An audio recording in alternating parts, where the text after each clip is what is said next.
Welcome, everybody, to the Waifu House Stream 2.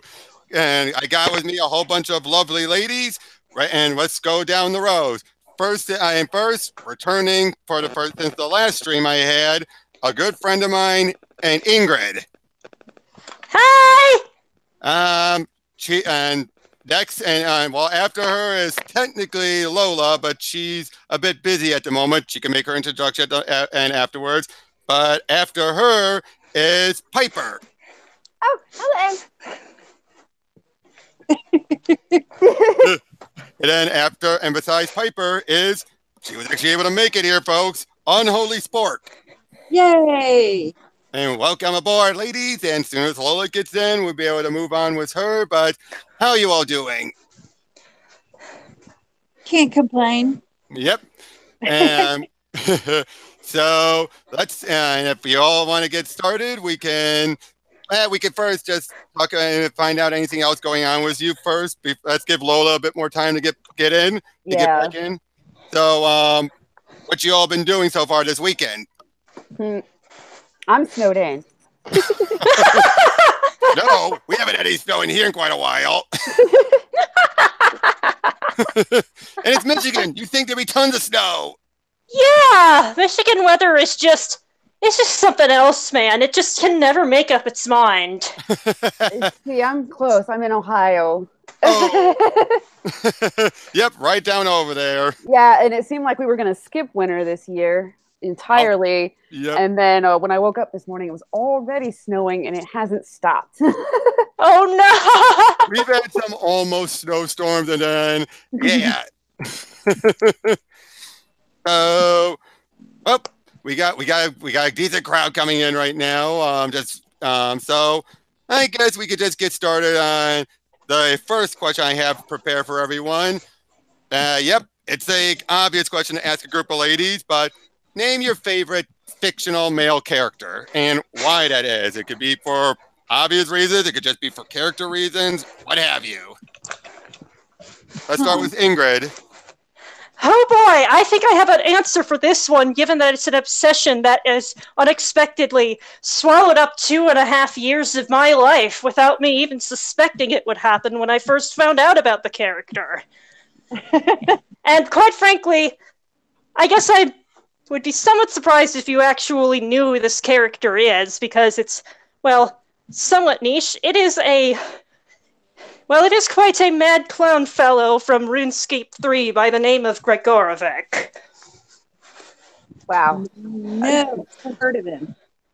I figured. Most people tend to know about the old school side of RuneScape, but basically, imagine if Walter White made a deal with the devil in order to save his life, and then the devil had a sick sense of humor and decided to turn him into a laughing, mad-eating monster, and that's basically Greg. And yeah, wow. He's probably my favorite boss in the game to fight. He's great, he's got a lot of hammy dialogue, I just wish that there was more content of him in the game, but that's what the headcanon and fanfics are for. Sorry. Well, looks like in the stream we got someone that's a RuneScape fan, Ghostly Noodle, just went, RuneScape! Hey there, Noodle! You got good taste! Yeah, Ghostly Noodle, yep. So Piper, what about you? See, this is really difficult because it doesn't sound like we're narrowing down at least like okay. If you want to narrow it down, then how about anime or comic book? Oh my god, that's still superheroes. Then, if you want to go with comics. I'll go comics. It's really hard to pick one, but I'll just say Eric from The Crow. Oh, The Crow. Oh, that's a good one. Yeah, he's pretty and tragic, and I'm all about the tragic. Right. Hold on a second. If it's all right with anyone, it's all right if I can invite Ava in. Sure. Problem. Go ahead. Yeah, bring in. Ava, you want in? Nope. Okay. Well, until we get some decision. How about and you Spork or Wendy, whichever one you want to go by. Oh, I'd have to say, if you're going by comic books, it's an old comic book from like the 90s. It was like my first Vertigo series title. It was Shade the Changing Man. Oh yeah. Oh man, I fell in love with the artist who was Chris Bockello. I fell in love with the writers. I fell in love with all of it. And then you find out at the end of the series that it was all basically based on the guy's different hairstyles. His hairstyle basically dictated his mood in that piece of the comic book. So I kind of Nice. like that. And he was a really moody character and kind of a jerk, but I really liked it. Yeah. All right. Lola, I noticed you had popped in. Actually, are you still there? Yep. Yeah, I'm here. Okay. Great to have you with us, Lola. So, same question: favorite male character, and what's your reason for why that's your favorite? Hellboy. Hellboy. All right. Nice. Yeah, I'm a huge Mike Mignola fan. The art's awesome. The storylines are great. I mean, come on, he's from hell. He's got the right hand of doom. You can't beat that. No, you cannot. What about the movie? Any take on, despite the actor, with the movie version at all? Actually, I'm a huge Del Toro fan. Mm-hmm. I like his style and his visual. Mm-hmm. So I'm not really happy about the new movie Yeah. because it Oh. doesn't have that same Del Toro feel and it doesn't have that same look. Like Sorry, I Del got Toro the has a dogs in the certain background. artistic Sorry. style to his work. Like he's beautiful when it comes to visuals. Right. And they're not gonna have that in this new one, and it's just I'm totally disappointed in it. Yeah, when I first saw that trailer, I felt a little.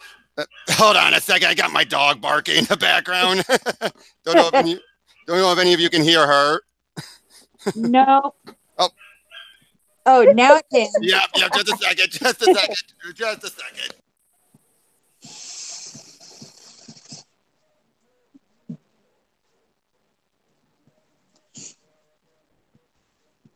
It gets real quiet when no one else is here. Apparently. Oops. Wow. Should I just keep talking about Hellboy? Yeah, go for it. Do it. Spam away. That's what this is for. I mean, Hellboy, he's that character that you can relate to because he's funny, but he's that antithesis of what's supposed to come. So I always And I'm liked how back. dark it was. The whole Hellboy aesthetic was always so dark and brooding, but then they offset it with the comedy and the romance between the two characters in the movie. It always seemed kind of like a good balance with Del Toro. Yeah, yeah, definitely agree. Well, like sorry. Del Toro was able to take Mike Mignola's vision and make it into something visually pleasing. Yep. I'll say this. For me, I'm not a girl, but I would say my favorite male has always been Superman, Big Blue, favorite character. That's funny. Yep, always has been, always will be. But okay, next one. Fictional male character you find overrated. Let's go in reverse order now. Wendy, Spork, you still there? Yep. I guess she got a bit busy. I'm Piper. What about you? Overrated? Overrated, or you feel like, oh, geez, everyone digs that character. I don't. Oh shit. See, I was gonna say Superman. Hey, you can say Superman. You can say Superman. I will take no offense. But it's like I like him and hate him at the same time because he's like boring, but that's what makes him interesting at the same time or something. It's weird. Basically, like I agree with Batman. Like Superman's the most interesting when he gets his ass kicked. So that's probably why the death of Superman's so popular. Exactly. Like he's actually interesting when he's getting knocked down like 8,000 pegs. But Okay. Lola, what would you say is the most underrated in your opinion? Oop. Guess she's a bit busy again. Hey, can you come back to me? Oh. Have someone else can come back to me. Okay. Ingrid, what about you? Oh gosh, I think I need a moment to think about it because I don't have anything in particular that really rises to my mind. Not even anyone from RuneScape, even? Mm, Or any other video game you've played? Good question. Give me a moment to think about it. I guess I just usually don't hate stuff very strongly a lot of the time. You don't have to hate them. You just have to find them. Like, it could be even a particular version of a character. Like, actually, to be fair, I technically find someone like Batman could be a little overrated, depending on the version. But at the same time, I kind of find Cap to be a little overrated at times. Again, depending on who's writing him. See, I'm going overall. Oh, really? Yeah, otherwise, I mean, I'd never be able to pick. True. Because I almost said Batman, but I was like, Aquaman. well, I like Batman most of the time. But at the same time, the whole, I don't know, everybody loves Batman gets old, too. True. Lola, you were saying Aquaman? Yeah, I think Aquaman's overrated. Like when I don't know. Like, yeah, the movie, he looks nice, but just, I don't know. I've never been able to get into the story, and it just, Yeah. I don't know. Okay, that's fair enough. Although, to be fair, it's kind of funny. You're saying he's overrated, even though for the longest time he was so underrated. I was going to say, I usually consider him underrated just because everybody makes fun of him. Oh, he talks to fish. Who can do anything with that?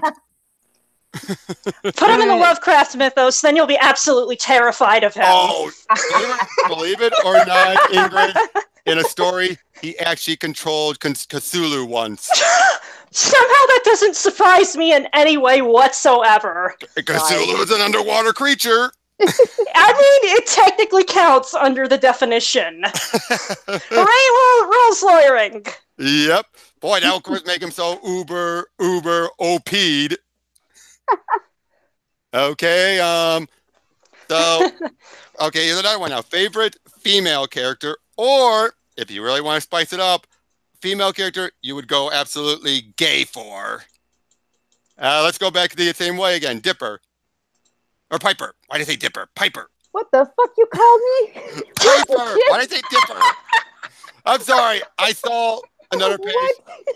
Sorry. I had another page up on my screen. It had Gravity Falls, and I saw Dipper there. Oh, okay. You're fine. I'm gonna, like I said, I'm gonna just stick to Western comics for all of my answers. So I would go gay for Ivy. Oh, of course. Yeah. I'm not saying of course, but you know, that's a good one. That's a good Right. Well, Any she's reason? she's always been one of my favorite characters because she wasn't really 100% villain. So I always liked her angle, I guess. Mm-hmm. And redheads, man. Oh, of course. Hey, I love redheads, especially when they seem to be wanting to phase them out lately. Right? I will help save the redheads.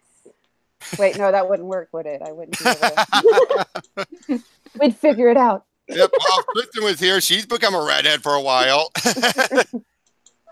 Okay, Lola, what about you? Wonder Woman. Wonder Woman? Yeah. Nice. Yep. Like original Wonder Woman, not this new crap they've been putting out. But like the Disney crap. no, the new stuff they've been putting out with her. Right. But like original Wonder Woman, you know, she's got strength, she's got power, she's honest, she's everything a woman should be. Exactly. All right, and Ingrid? Well, this one's quite easy because I was playing as her just earlier. I'm gonna have to go with Aqua from Kingdom Hearts because she's just an awesome character overall. She's the team mom who looks after everybody. She's quite super fun to play as, and she kind of just naturally matches my own play style, like magic everything. I know, although they've thrown in a little bit, and she's like super important to the plot, although now apparently they turned her evil, and so now I have to find out what that business is, and this in about 17 days or so. Square Enix, you better let me save her, or I am going to have some words to say. Yep. Oh, I agree. And hey, for someone like me, I always find it funny how if people love Aqua for a great character, then you have some of the other guys who like her for two particular reasons. They even lampshade that in the game itself, but yeah, she holds up pretty tough, and she basically has to clean up after the messes of the other two characters, hence the whole Team Mom thing. Yep. Just to play a ghostly noodle, I do watch Ruby, and I adore all of them. If I had to pick a favorite character, it would definitely have to be either Pyrrha, and it'd be a tie between Pyrrha and Ruby. I mean, I love them all, but it'd have to be those two. But if I had to go with villains, Neo. Yeah. Haven't we just started? And yeah, Ruby's absolutely adorable. Oh, she is. She is so adorable. And Lindsay Jones, the voice actress, she's improved so much. Okay, now next question. Most overrated female character, but in one exception. You cannot, none of you can say Marvel's Captain Marvel. That's too obvious.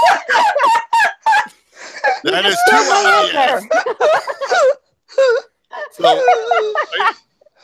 now, I'm sorry, that is just too obvious of an answer for anyone. Well, shit.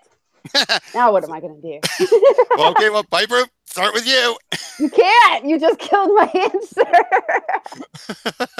Oh, I'm sure you can probably piss off the Starfire and Raven fans by picking one of those two. I'm kidding. Yeah, come back to me, because I'll have to think of what the overrated besides Captain Marvel. Okay, Ingrid? I mean, it's not anything necessarily inherent to the character itself, but can you give the 13th Doctor a good analysis, anything other than just, she's a woman now, please? I have to agree with you. Yeah. It's like, a change in any aspect of the character only matters if they manage to hold up as a good character as a result. Mm-hmm. Well, then it's like, if that's all you're going for, then, well, you can have any other character that does that. What makes this character special beyond that?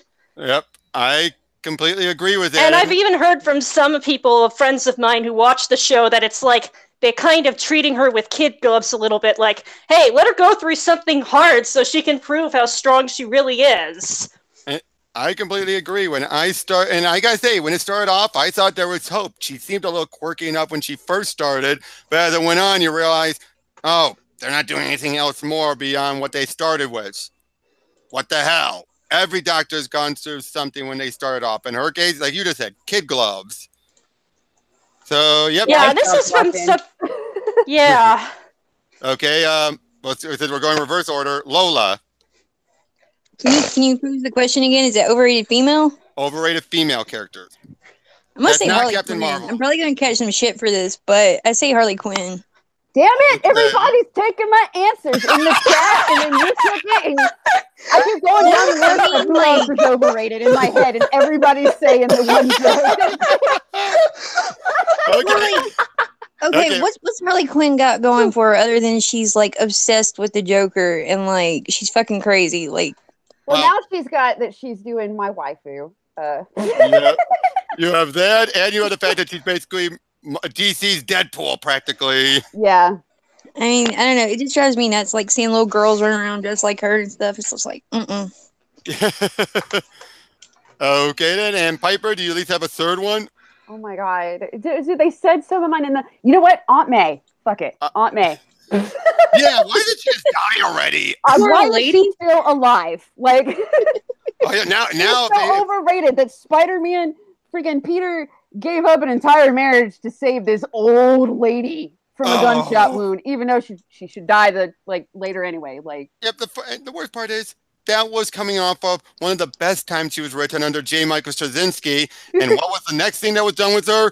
Dan Slott fucking had her say, "Oh, Peter, I wish you had stayed with me. I always resented the fact that you ran off after Uncle Ben died and didn't stay here to comfort me." Bitch, he was, 13 at that time? And he just lost his father figure? You really think he can't have some time to grieve for himself? No, you resented him all these years because he ran off. What? Yeah, no, she's Okay, that's overrated. a little She bit was not- absurd. She was not worth. Yeah. She was not worth what Peter did. That she's way too overrated. She's been like 100 years old forever. Oh gosh. Yeah, until Marissa Tomei came around, and now she's. And that's kind of hot, but Yeah. I'm talking about normal Aunt May. Yep. I agree with you overrated. completely. The only Because Aunt May, everybody took all of my other answers. I would say the only other Aunt May besides Marissa Tomei that is actually pretty acceptable is Ultimate Aunt May or Into the Spider-Verse Aunt May. Yeah, no, I'm talking about old lady freaking destroyed freaking stuff because Peter's retarded and she should have stayed shot because she should have only had like 6 months left anyway. Now she has cancer, apparently. Yeah, I know, and now I'm fingers crossed, you guys. Either that or she's gonna pick up Thor's hammer next. Oh, they're going to actually make her being, golden oldie. Make her golden oldie. These Herald of Galactus. Yes. Yes, Ingrid, that's a real thing. Well, sort of. I don't know whether I'm surprised or not because I've seen some crazy crap in some of the media I frequent. Yeah, but Galactus made her is Herald. And then it turned out it was sort of a dream, sort of not. Even though they said it's not a dream. That's the easiest cop out. Yep, of course. Yeah, that honestly, it's like I know nothing about the subject, and that just says cop out written right over it. Like it's canon if we want it to be, otherwise it's not. We didn't plan this. Yep. Okay. Wait, what were you saying, Piper? Oh, sorry. The second anybody mentions like, oh, well, such and such was a dream, that's somebody that wants to retcon something really bad and has no idea how to actually do a retcon. Oh yeah. But all right. Now next one. Now you can answer this however you will. But what was the first artist you remember loving the artwork for, or if you're not in that stuff, a video game company that did a game that you remember loving it for, just for how it looked. Anyone could just spout out. Louis Rio, man. Huh? Louis Rio. Louis, right? Oh, why does that name sound familiar? He was a heavy metal artist back in the 80s. All right. You didn't say what kind of artist. Yeah. Yep. Okay. Music artist. That works. That is very good. No. Heavy Metal, the magazine. Oh, Oh, my bad. Sorry. Completely went over my head. I had no idea who that was. But he draws like fantasy art, like like women in compromising positions and Oh gosh. Gotcha. Yeah. But he draws women beautifully. Like, I mean, there's just so much like beautiful color and brush strokes, and it's just like, I don't know, it's the first time I ever saw art that I just really felt moved by. All right. So yeah. That's a good one. Ingrid and Piper, either one. What was the question? The first or your first or just favorite artist in general, and why? Oh, I have a favorite artist.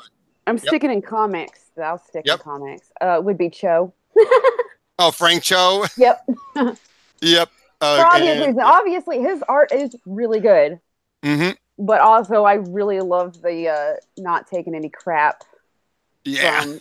From anyone's style. Like, if my art was that good, I would be the female him or whatever as an artist. If my art were that good. All right. Ingrid, what about you? And this can go for even video games. Well, I suppose for something that really kind of shaped my own art thing years later, I'm going to have to go with Naoko Takeuchi and Sailor Moon, because I feel like that was something that just really inspired me as a girl. I feel like it was like one of the first, Sailor Moon was one of the first shows I really got into, and I kind of talked about this a little on the last stream I was on, but it's like, I just loved how they managed to combine this beautiful aesthetic and these cool outfits with kicking ass, and that always stuck with me with years on. And as it turns out, I ended up loving her husband's work a whole lot as well. And what was her husband's work? Yoshihiro Tagashi, well known for Yu Yu Hakusho and Hunter x Hunter fame. Oh, okay. Yep, that's pretty cool. I didn't realize that he was the Hunter. But I'm just gonna say, like, if you know who Frank Frazzetti is and you're a fan of Frank Frazzetti, you would like Louis Rio. Oh, okay. Oh, Frank Frazzetti. I know about that guy. Yes. Okay. Now, next one will be like. Actually, you know what? We can come around to other questions at other points throughout this. I'm just going to open the floor and try and get things going. 'Cause I feel like we're kind of getting a little slow at the pace at the moment. Anyone have any topic to bring up for right now? Anything current events, whatever. Like you can even talk about, say, at least anyone in the comics, what's been going on with Heather Antos coming, getting a job again. Yeah, I was gonna say I need to check what the most recent news is. I know that's one of them. Yep. What's your opinion on that? That she's got a job again? Do you think she's improved? Do you think she's going to do more harm to Valiant? Honestly, with how they're doing right now, it's going to be a little bit difficult to hurt them any more than they're already hurting. That's what I was just thinking. Oh, okay. So she's got the bar set a bit high for her to hurt it more, honestly, at this point. Well, okay, here's a better question. Do you think she'll do any harm to their good books? Because obviously there are some people who say they have good books. I can't remember what position she got hired into. An editor still. Okay, so it is still an editor. Because I know there was tons of like, take that, Comics Gate. She's got a job again. And I'm like, I mean, that's great. Being employed is good, But she might be able to wreck some stuff if she really wants to. All right. My hope is that maybe because of the things that have already gone down regarding her, that she'll kind of, keep, keep professional, maybe try. Hopefully, because hey, she doesn't have her that senior editor, the guy who got her job at Marvel, to help her anymore. Yeah. So there's that. Lola, any opinion from you? You probably don't want to hear my opinion on it. Why is it that bad? Or is it gonna be that full of rage? No, I'm not raged. It's just like I think she's just probably one of those that destroys everything she touches. She can't get it right.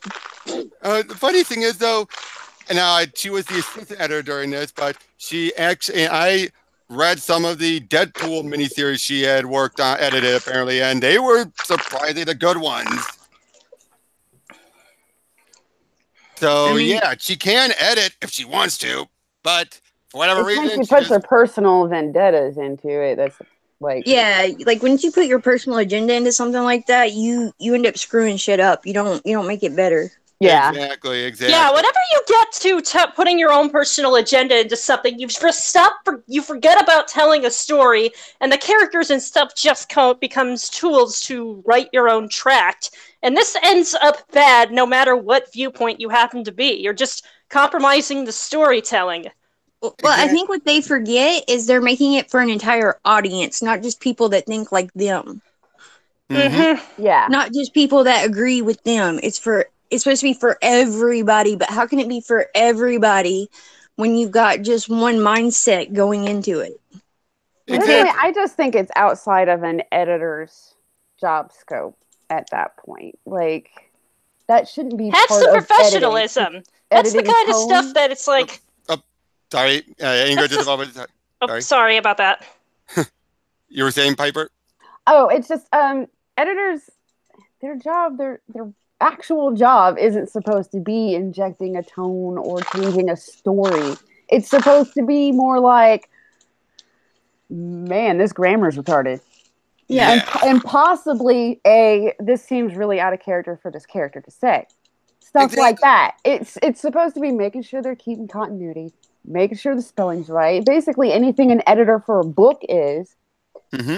And anything beyond that should be suggestions. Like heavy suggestions. Like, I recommend the story go in this direction. Or if they're bringing rules from on high saying, sorry guys, we got it. I was just told we got this big event coming. You got to be trying to incorporate it in here. Here's some ideas of how we can do it. Or if they're really an asshole, whoop, and here you go. Make it fit somehow, fuckers. Yeah, but it's still, and then that's bringing down, Yeah. big bosses' rules and stuff and making sure they're being incorporated. An editor's job should never be, just like a localization person's job should never be, let's change the entire thing or the entire context or all the words. No, it should be, let's make sure this makes sense. Exactly. And it's in that particular case, the only exceptions are if the Japanese give them the permission, like Ghost Story, for example. Other than that, yeah, it's not their place. And I think you're talking about the stuff with Funimation, aren't you?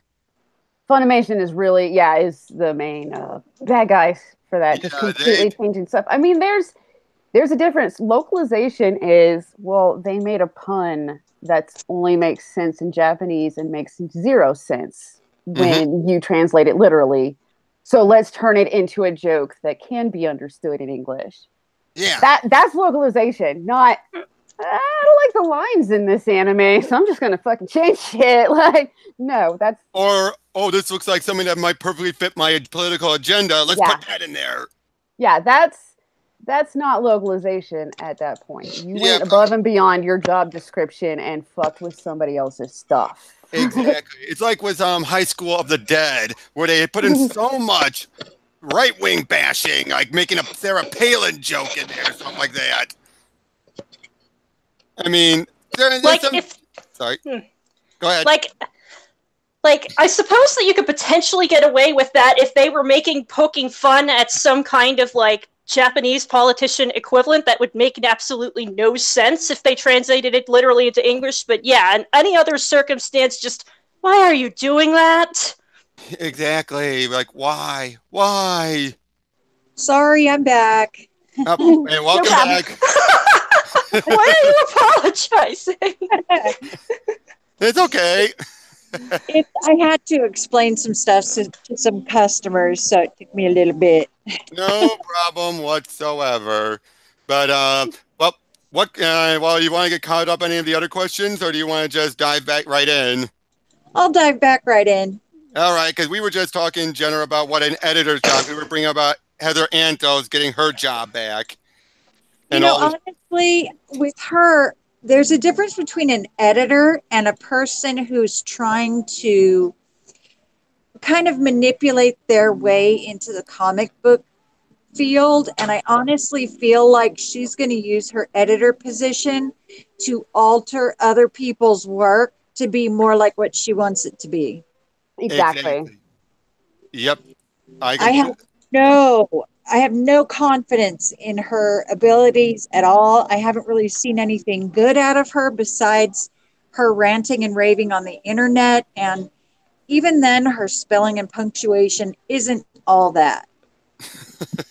Then, see, an editor, their job should mostly involve, mega grasp of the language. The point is you're fixing other people's grammar mistakes if they're there. So if you can't not make grammar mistakes, why are you an editor? Exactly. Well, isn't that just proof that these people aren't being hired on their merit and ability, though? Well, we already know she wasn't. She wanted the job. They said, you got to do up work first. Went off and edited one book. Okay, here you go. Okay, you're hired. Was it even a good work? I mean, like, most normal jobs, you have to know some kind of skill or have some kind of ability to be able to do that job. Exactly. I mean, and so to me, it's almost like she was hired because she was a pretty face. Yeah, because it's just like, why? And you see that with quite a few of them. Oh, yeah. Either they are a pretty face or they're a check mark, for a checkbox. Yeah, I mean, I'm pretty sure Mags was brought in because, well, why was Mags brought in? You want to know a funny story? Sure. I interviewed Mags about a comic book before she was Mags. Really? And the comic book didn't do very well. The Kickstarter got funded enough, but it didn't go anywhere. And then all of a sudden, he became Mags, and boom. Oh Comic books are boy. getting Yeah. comic books are getting attention, and she's No, getting that's very jobs. true. What Piper is saying is very true. Like, he could not sell a book to save his life as a man, but when he became a woman, he's now working for like big companies and Yeah, immediately. And I'm like, I think that's unfair because I'm sure there's like trans people that are really, they're really transitioning and they're really having a rough time of it and stuff like that. And I'm like, but at the same time, you've got people that seem really, disingenuous about transitioning. And it looks like they're doing the bare minimum just to say, hey, I am a diversity hire. Like, You want to know an example of a person, a well-known trans individual who throughout a lot of time as a guy was like an editor at Marvel, a writer at Milestone, and then did transition. But once I tell you the name, you're actually going to be a bit surprised. The person's name was, at least by the end of it, Maddie Blostein, best known as the voice of Meowth from Pokemon. that's Wait, interesting. really? That's cute. Yeah. Actually, Yes, the Meowth from Pokemon was a trans woman, and yeah, which even and did stuff with Marvel and Milestone. You learn something new every day. which Yeah. I mean, I'm not sitting here saying that Mags wasn't seriously transitioning. Obviously, she went and had the transition done, so Uh-huh. you Oh know yeah, she has her front hole now. But like, well, that's true. It seemed really disingenuous at first, you're right. but I You're right. mean, By now, yes. but it's a great example of the fact that people are not being hired on merit. Right. right, and like, I mean, she's already come this far with it. Why stop now? You know what I mean? Yeah. Exactly. Like, you've already said that you're doing this and you're this way, so you can't just like turn around and go back now. Nope. Because this is what you were hired. That's probably why she was hired. Yeah. Yep. And yeah, might as well see it through and what have you. But at the same time, now I will openly admit, I've at least read one of Mags's books. That was the short story which he did with Superman during the holiday special or whatever recently. And it wasn't the most awful thing I ever read. It was basically Superman having nightmares, and the fact she utilized that first Phantom Zone enemy that Grant Morrison created actually surprised me. But at the same time, it's like, okay, that's all right, but nothing to go running home screaming about. You know what I mean? That's good though. I mean that's hopeful. I definitely think that from doing comics, her skills have at least improved. Mm-hmm. Because the one that one of the ones that I backed when she was still identifying as a he made zero sense.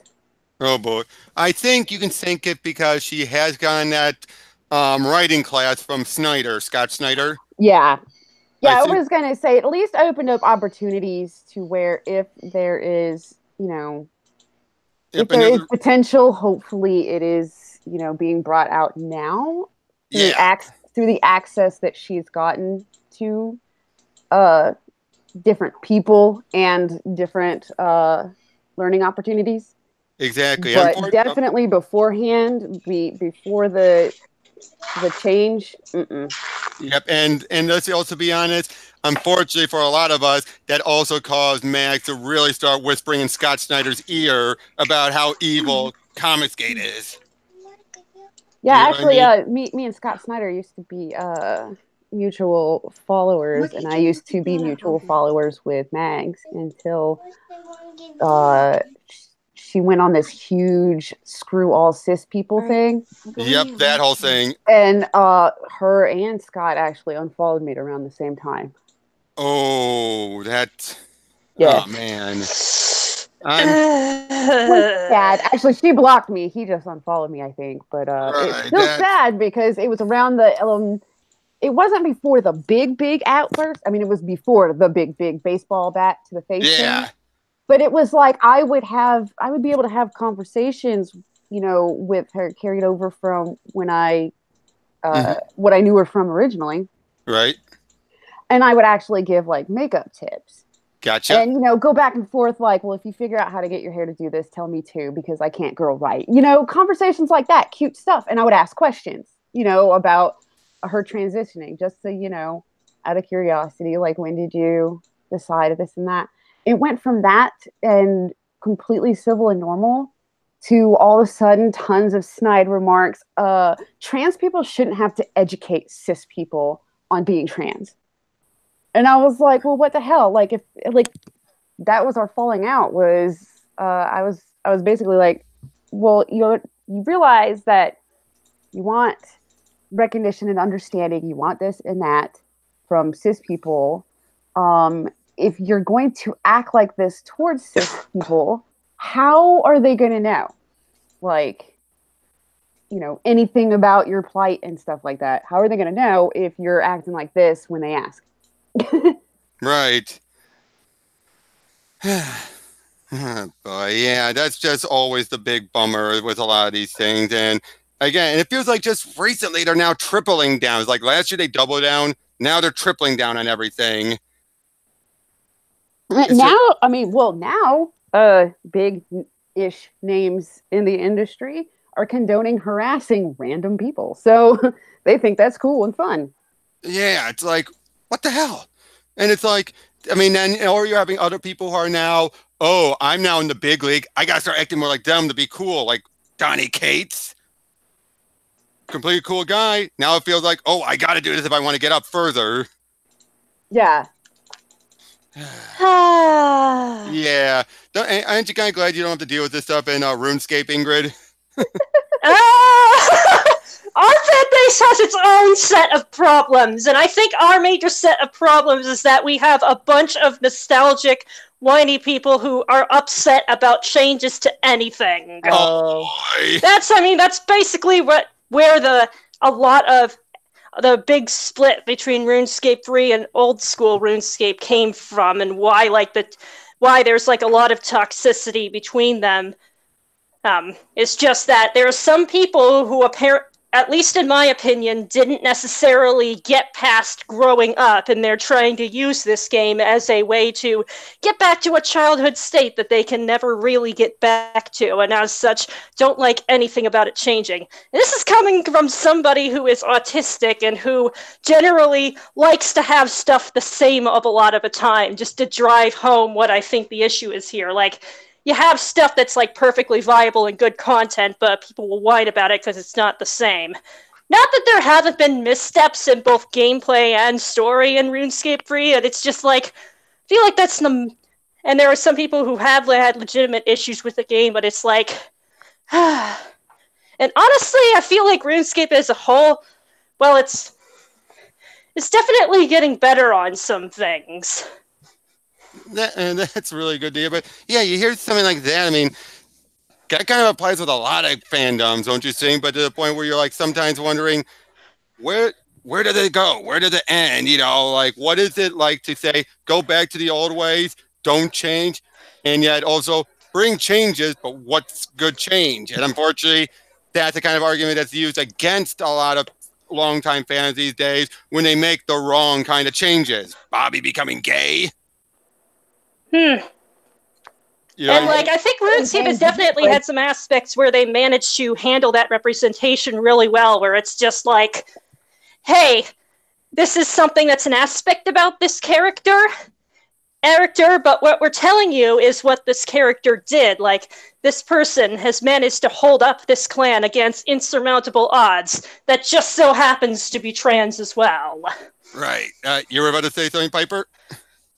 Oh, I was saying, and when it comes to games, if it's changes that break the mechanics of the game or make them worse, then yeah, I will bitch really loud. Bob Volotto was like the story, the characters. Like, again, I brought up Bobby being made gay. It's like, that goes against everything with the character. And it felt like the only reason why they were looking back at it was they looked back at, oh, this was my guess. Oh, Bobby was the only guy who wasn't wanting to bone Jean when she showed up. No shit, he was the youngest. Yeah, that one is, it's one of those that when it was revealed or whatever, it was really cheaply done. Yeah. So it was awfully done. If you want an established character to come out or whatever, I don't know, try to pick a character where it'll make sense, that you can work it in, make it gradual, hint at it, and then, have it come out and that's the end of it. Like, Right. comes out to somebody and that's the end of it. Not this all of a sudden out of nowhere, And Bobby, you're gay. Oh, not only okay, that, though, I'm Dan, gay.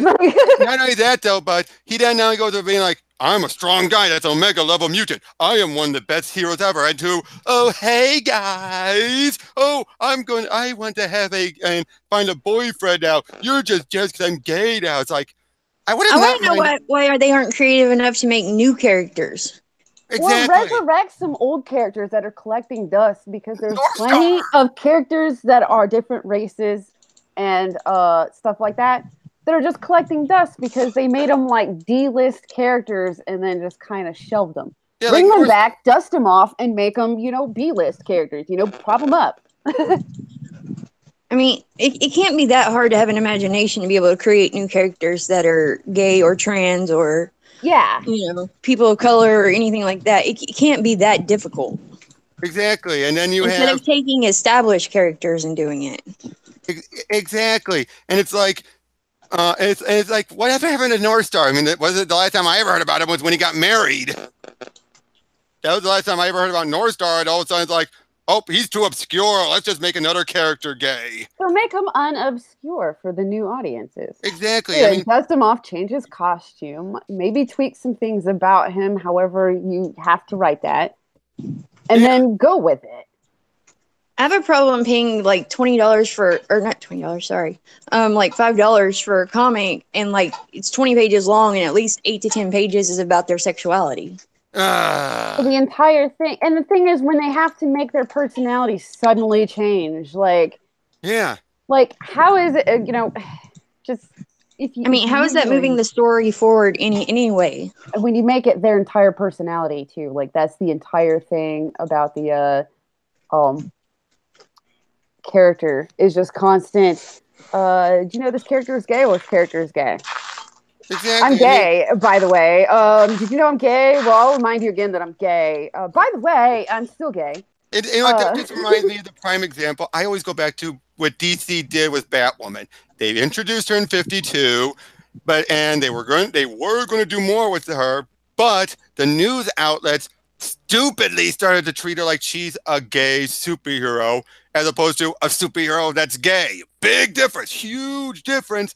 But unfortunately, the news media just kept latching onto gay superhero. And that's DC decided, let's put a hold on our plans, wait for everything to die down, then we bring her back and show people what she is. Otherwise, they're going to get upset that we didn't make her the gay superhero. She's just a superhero where her sexuality is not before New 52 too. Yeah, that's what I mean. But at that point, it was just hinted that she likes chicks. Like even then, she was supposed to like chicks. Yeah. But it was just hinted at because that wasn't her entire personality. Like she was actually pretty freaking cool.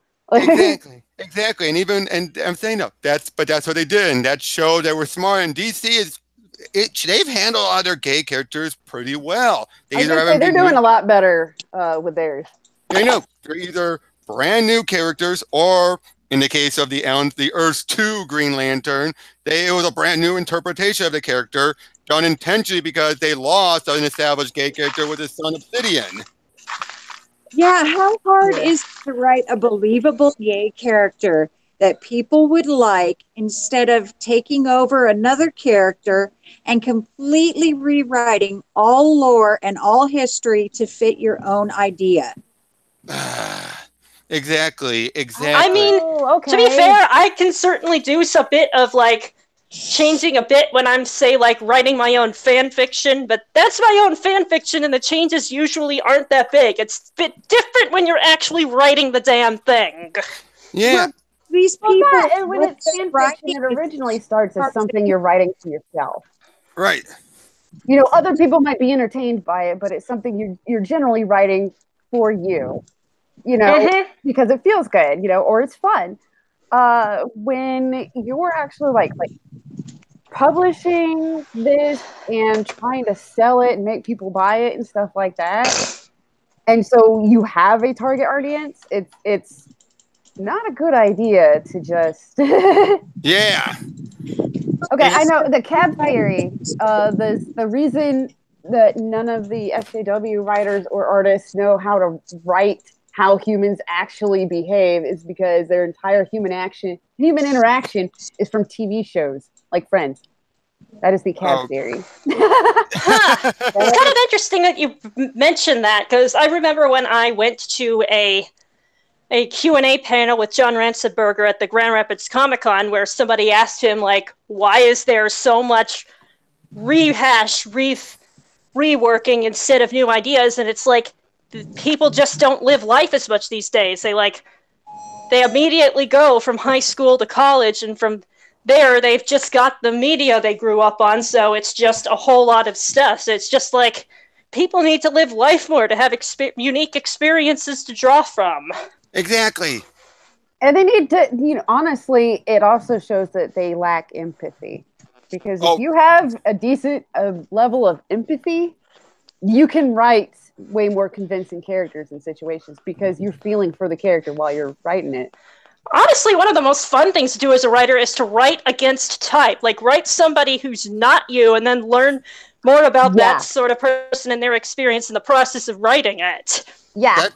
Yeah, and that's these what people don't want to think outside the box. They don't want to look outside the window, and they don't want to look outside the screen. Like, they live on their screens, Yeah.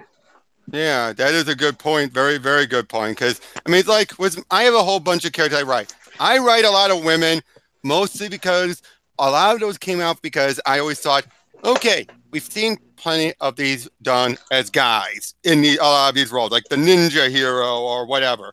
Let's just put a few of the women in there, but let's see, how it plays out from there. And that's where I got a number of my characters from, because it's all been filled up before. But then I kept on working on the characters as characters, not because they're women. Now, granted, I ended up having a whole lot of girls on my team to the point where it's like, you sure you're writing for dudes? It's like, you get what I mean, right? They're hot. Yeah, they are all hot. Yeah, they are all hot. Yes. Then see, that's fine. Yeah, and I do have some characters where I did have them be gay or bisexual or whatever. A lot of that was because I thought about the character first, and if it led into, does this make sense?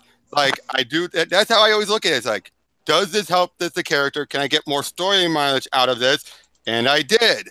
If it was something I couldn't get much story mileage out of it or didn't add more depth to the character, I wouldn't bother. It seems like a lot of the writers these days, all they do is they say, okay, I want to say this. I want my character to push this episode. I want them to be this type of a social justice check mark. And then they write from that single point of view. They don't write full characters. They just write for the check mark. Okay, they kind of just write mouthpieces. Yeah. They write for what they want to say themselves. They don't write for people. They write for causes. And it's like, sort of coming from the opposite side of things, this exact writing flaw is the exact reason why so many Christian movies on media are just so cliche and bad. It's the same exact reason. You're not immune to this no matter what viewpoint you happen to come from. It's just a bad writing thing to do in general is to start with a message you want to get across rather than a story you want to tell where you're exploring an idea. There's a reason the Cinema Snob has been able to make a great, good, smaller fan base out of him just reviewing those and then making his own spoof of them, because it's like, they're so ridiculous, you get so much mileage out of them.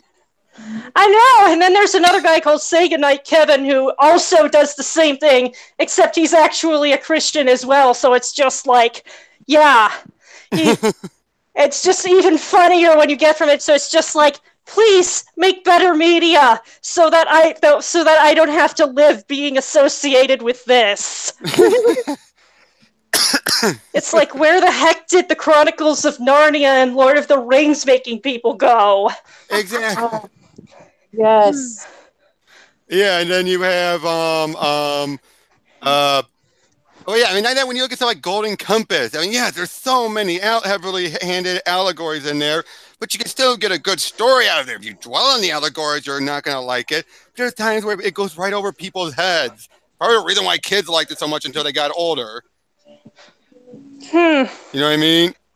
Yes, and you're allowed to enjoy a work that's by somebody of a different worldview. You can just disagree with them, enjoy the story, and move on with your day.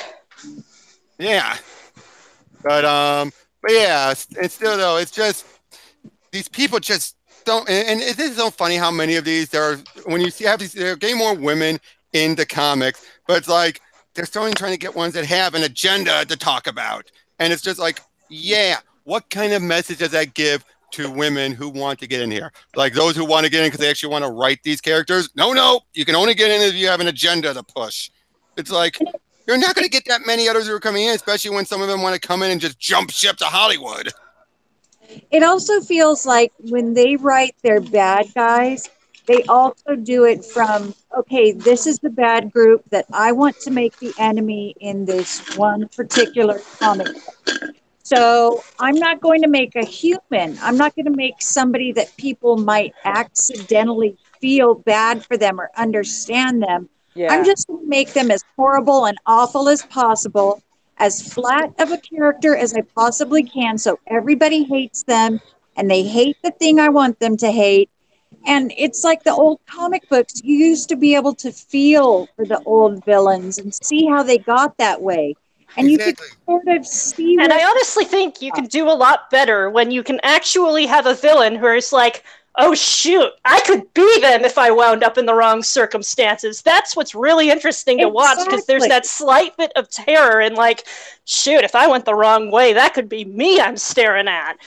Yeah, my favorite villains are ones that you can identify with technically, or the ones that you can at least empathize with because they have depth and you see what turned them that way. Yeah, but turning their enemies into a human being and realizing that, you know, other humans could be this way. They don't see the people they argue with online as humans. They don't see us as people with our own thoughts and feelings. They see us as racist. They see us as X or Y or Z or horrible people. They don't see us as human beings with our own reasons for thinking what we do. And that's easy for them to make us the bad guys. Yep. Even if you're writing a villain that has a... Oh, sorry. Sorry, I interrupted you. No, it's okay. Like, even if you're writing a villain that has a really screwed up perspective, you can at least understand their logic inside their head when writing them. Right. Yeah. You were going to say something, Lola? Yeah, I was just going to say, like, if they take away your individuality and you as a person, then they can just kind of deplatform you and tell you, hey, you know, you're this or you're that. They can just lump you into one solid box. Exactly. That's the unfortunate thing. And I think the other thing is they wouldn't be able to, you know, talk about this stuff or call you that stuff if they didn't try to dehumanize you and think like, no, these people are subhuman. I can't look at them. I cannot look at them as that way. Otherwise, I would feel bad about myself. So I have to treat them like they're that way. Now, of course, they're not. Some of them are intentionally, but others are wound up to just think these trigger words to immediately think like Nazi, get them. Things like that. And I gotta say this with the villains, and because I talked about it recently, the Carmen Sandiego reboot. I saw that, and now I will admit, the idea of her leaving Vile because she didn't want anyone to die during their thefts, that ties back to the old 90s cartoon where the same thing. She was in it for the games. But then, of course, in the trailer, they say, this isn't a game. I'm going to bring him down. It's like, no, you're turning her. It was always a game. Yeah. Well, I'm talking about to her as well. In universe, it was a game. Like, she would steal stuff, but eventually put it back because she's like, well, I had my fun. I don't really need to keep it. Exactly. Yeah. And he did kind of loosely work with law enforcement to steal something to outsteal basically other thieves. Well, she was part of Acme at the time. Yeah. Like, her story was already good, so they didn't have to go flat out Robin Hood with it. Like, Yeah.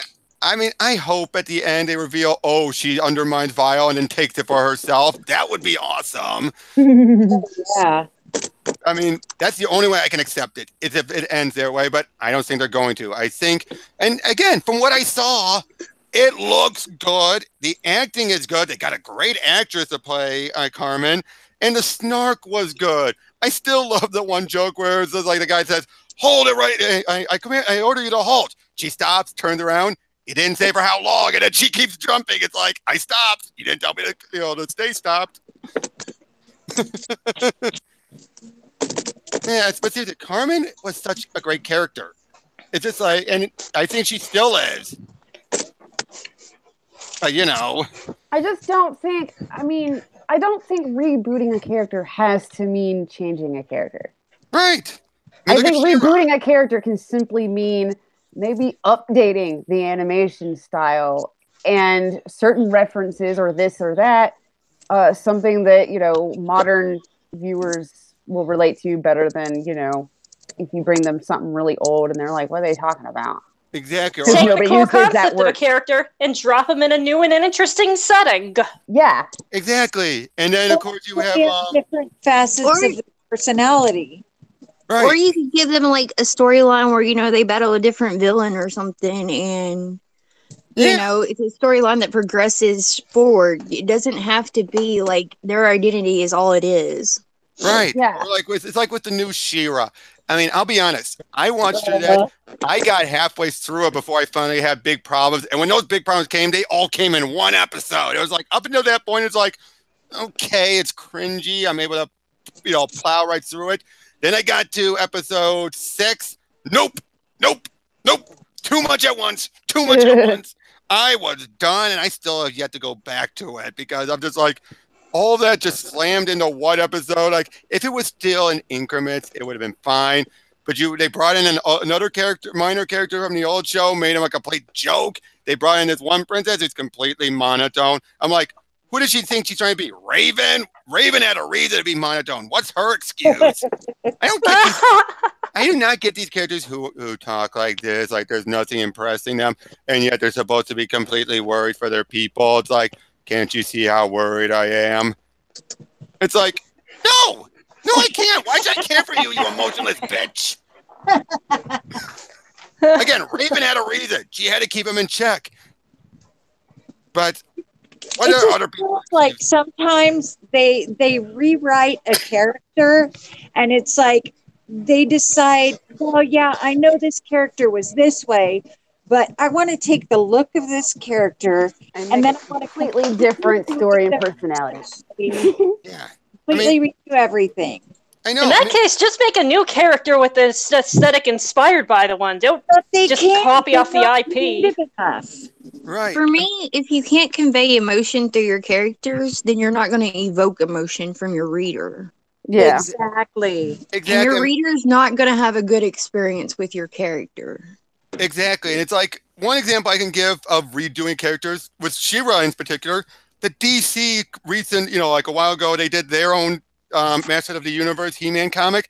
It was so good how they made things so dark and yet did some interesting stuff with She-Ra. Like they took the notion of she's forced Captain Adora, brainwashed, and actually took it to its logical conclusion of, yeah, she wears a mask caused by the name Despera and is actually attacking, ready to annihilate Eternia.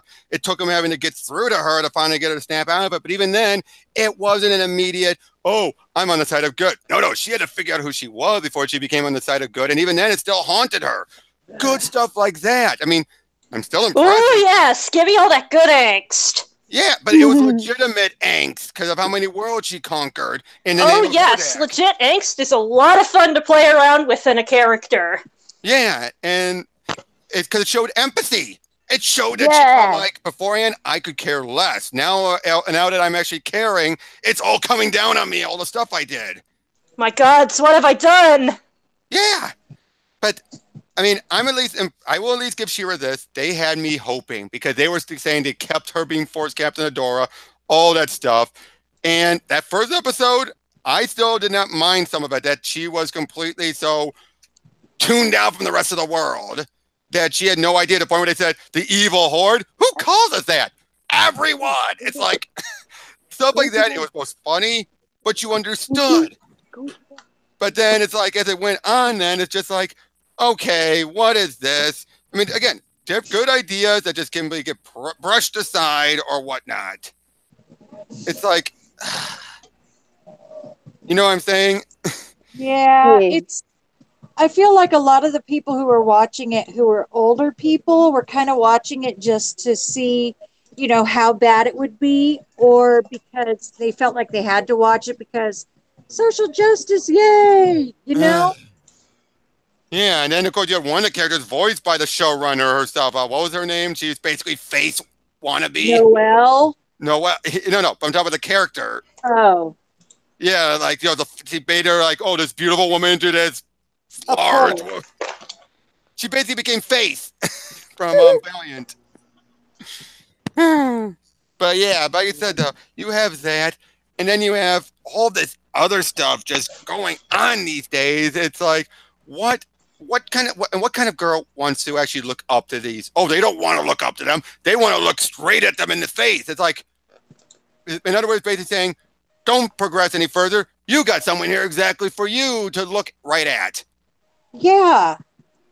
It's like, and honestly, there are a lot of little girls out there who were probably perfectionists, who are thinking, why aren't I exactly like that? You should have characters fail because people fail and recover from those failures, because people can recover from those failures.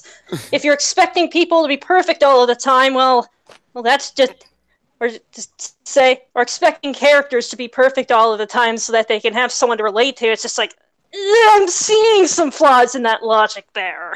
it's like, yeah, if you don't have a character fail, you don't see how they cope with their failures and learn from them. Because that's when you really see the essence of a person. It's like, people can be just fine if they're succeeding all the time. It's how they deal with hardship that the true essence of who they are really comes out. Exactly, like Kim Possible, for example. Yes, the joke was Kim Possible, she can do anything. Ron Stoppel, he can't do anything. But it's like, they even got to a point where she could not do well in her driving test. She's like, I'm supposed to do anything, Ron, including fail. I just love that. She was many episodes into it, but basically it was calling her out like, I could do anything. Yeah, anything, doing anything means you could also fail. I mean, it was just so great, and that's why I love that show, and I'm probably one of the few that will defend that trailer for the live action version. Well, it's like the people writing these things don't realize that, yeah, you can fail, but that's okay. It doesn't matter if you fail. It's if you get back up and if you try. You may not get it the first, second, fifth, 10th time. It's when you finally get it and you get that feeling of, oh my God, I finally got it. That's so awesome. Well, that's the problem with a lot of these writers is a lot of them were just, like even in the case of Mags, Heather Antos, just given these, like, oh yeah, she was told, you give us an editorial thing, but then she did one job and then boom, got in the door just on the barest of minimum. But these people don't know. They've been given so many people have been given stuff just handed to them, or in the case of the older writers, experience failure, so they don't know how to deal with it. Exactly. Yeah. They can't. They just can't. And you know what I think a consequence of this, they won't allow people to get past their failures either, which, given humans are fallible, is kind of a problem. Well, yeah, that's the problem with society. Why they eat their own. Yeah, that's why they eat their own, because they're like, oh, you're not our ideal of perfection. Yeah. Yeah, have a good look in the mirror. You'll discover you're not so perfect pretty soon if you give yourself any honest look. Yeah, pot, call the kettle black. Yes. And it's like, seriously, these people just cannot, for the life of them, function in a normal society. They can only function in their little bubbles. They have to have cheat codes. Hey, I openly admit, I use cheat codes when I'm playing a game, but I also acknowledge I would not be able to function in a regular, like, multiplayer game. That's part of the reason why I stick to single player and why I love the story modes. But that's why. I know I'm in it for the story mode. I'm not in it for really anything else. You know, I mean, that's just how I am. I don't get this huge progressive stack thing, dividing people into smaller and smaller groups by like skin color and ability and age and all that other stuff. You're not letting people learn that out in the real world, you've got to struggle. You've got to work hard. You're not going to Yeah. have a job handed to you like these people are getting. You got to work hard for it. And sometimes you fail and you don't get it. But you But got to that's get just it. They haven't had to work hard. They haven't Yeah. had to put in the effort and the work hard, and they've never been told, "Hey, this is how you get to where you want to be." They're just given God it damn it, why didn't we get that crap? Yeah. because Why did we have to work because for we didn't identify as lesbians, or we didn't fit into some little box. Now Like, the we're individuals with thoughts, and we broke out of our boxes and said, "Hey, this isn't just the world we live in. Like, there's other no stuff out here." now people to be telling now them you sorry. don't have to have a box. You can build your own box. That boxes Exactly. are Yeah, good. And now these exactly. kids are being told that boxes are there to protect you. Stay in your box. Don't let anybody hurt you. And it's hurting them. Exactly. Now, one exception I gave is like me and Ingrid. We both got our jobs. Not going to say where, but we got ours because we're both autistic. But that's because being autistic stacks so much against you compared to normal people that they kind of do have to do programs to kind of help people like us, where they're specifically looking like these people who are autistic are exemplary. But unfortunately, because they don't have the right social skills, they can't make it through the normal means. But Oh that's yes, interview processes are hell. oh It's yeah, basically like you're going through. It's basically like it's sort of like you're playing D&D and you've got disadvantage rolls on everything, and you don't necessarily know how to flip those things. It's like it's a dice game that's rigged against you. So I was actually about to bring that up, but yeah. yeah, that's exactly what it is. But again, that's an exception because that's the case where the box that we are in is more of a handicap for us because that for most other people are not. But other people, it's like, what do you have that truly, not what you've been told and to believe, but truly is a handicap for you? And most of them, nothing really. I'm older than quite a few of you. Mm-hmm. So, I mean, I had the disadvantages growing up. My Yeah. family was really poor. I have epilepsy. I have brain damage. I've got a bunch of different crap wrong with me. But, I had to work around it and I got a Yep. good job and I made something of myself. Oh yeah. But, I mean, I feel like a lot of these kids, it's used as an excuse instead of, this is what I have. Hi, I'm also a human being. These kids are their disabilities. They're Yeah. not people. They come from the "woe is me, oh poor me, feel Oh bad yeah. for Yeah. me." Oh yeah, So, trust me. you know, Oh yeah, but trust me. In mine and Ingrid's case, it wasn't like in her case, she was coming out of college going into this, right, Ingrid? But with my case, I've been trying for years trying to do it this way, and unfortunately, it just wasn't working. So you and I'm know. not saying I'm not Oh saying no, you I know, guys are I know, wrong. I know, I know. I'm not saying that. I'm just pointing out again what makes us different from those people. That's all I'm saying. Yeah, but with you guys, you're not like out there saying, "Hi, I'm X, Y, and Z." Oh Oh no, yeah, no. and my Yeah. name's Robert, and I'm this kind of person and this stuff. You're not going out there and just introducing yourself Oh hell as no. your handicap. Yeah. Exactly, hell no. Are In fact, who I you usually kept are. my mouth shut. Yeah, it's stuff that you eventually learn about people. It's Or not being that you Sonic learn. Fox and it's just, hi, I'm gay. Ouch. Yeah, like a Yeah, pretty lot of these much. characters, they come out and they say, "Oh, I'm gay. Oh, I'm this. Oh, I'm that." It's like, okay, what else is there about you? I'm Do And you gay. play games? anything Could else. we go out and play a one shot sometime? Oh yeah, and then they get all Yeah, high and mighty about it. Then. it's like their characters, and I'm bringing it back to the whole comic book thing. Mm-hmm. It's like they can't conceive of people being more than one thing because that's all they see now. And so Yeah. their characters are only flat, one deal characters. They're like a superhero who's gay. That's it. It's not like a woman who's had a hard life and all of a sudden she happened to be gay, she happened to be female, and she got a superpower. You don't see the humanity of the character, you just see the issue. Yep. Like America. Yeah. And America started off as a good character. Yeah, you've got to have a good base. And they don't have a base to build a good character on. All they've got is the issues. Yeah, no kidding. They have the issues. And I mean, that's again why I love DC so much. Even when they are having so many issues, it actually makes sense, or at least it's an allegory. When Gale isn't fucking it up, they do pretty good with people with problems. Yeah. Yeah. I mean, it's what like, about taking away like their feminine features and stuff and making them Oh my God. like masculine? Like, what's up with that? Like, I see women every day, and women, you know what? We have breast and ass. Like, that's just the truth of it. Yeah, I hate that because they're trying to unsexualize the characters or set more realistic body standards, but all it says to me is, in order to be strong, I have to look like a dude.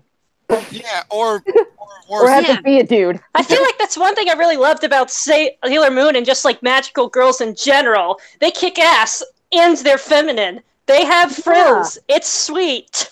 Yeah. Well, it's not just that.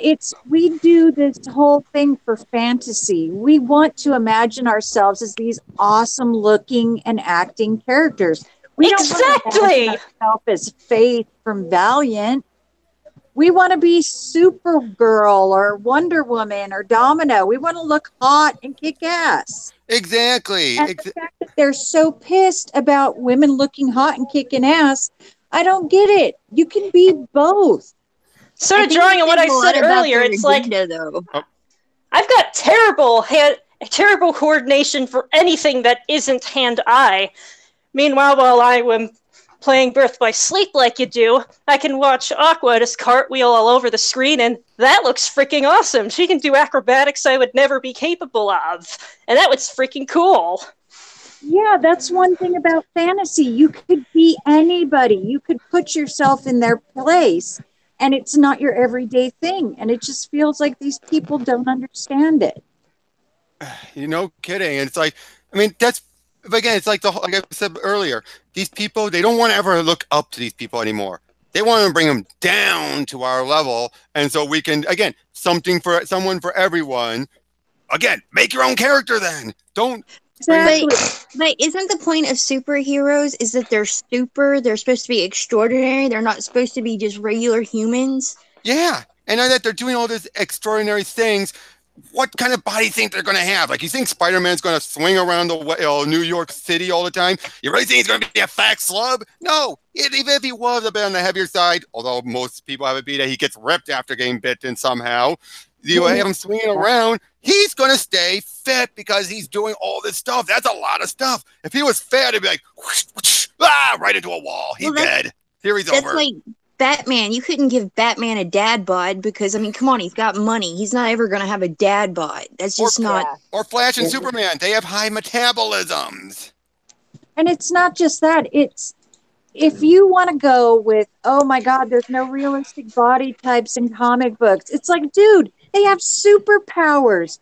Come on. Wonder Woman's an Amazon. Superpowers in real life either. Yeah, Wonder Woman's an Amazon. Amazon. Like, the whole point is escapism. We all want to escape to a different world and read a story that we could put ourselves in and be a part of. Exactly. And I think that's the problem Marvel's had is they are too much relying on it's the world outside your window. The world sucks. Let's try and make it more like that. Thank God DC, at the very least, it's still the case of high-flying adventures, never-ending battles still, and that's what it built itself on. And, well, you know, they're proving it with their sales, too, so... Yeah. Well, that's the one thing that always caught my eye about Vertigo, like with Preacher. It was normal people in extraordinary situations, and yeah, some weird stuff thrown in, but they were people who were flawed. They were normal people, but awesome situations kind of tilted sideways. That's why I loved the original Vertigo comics.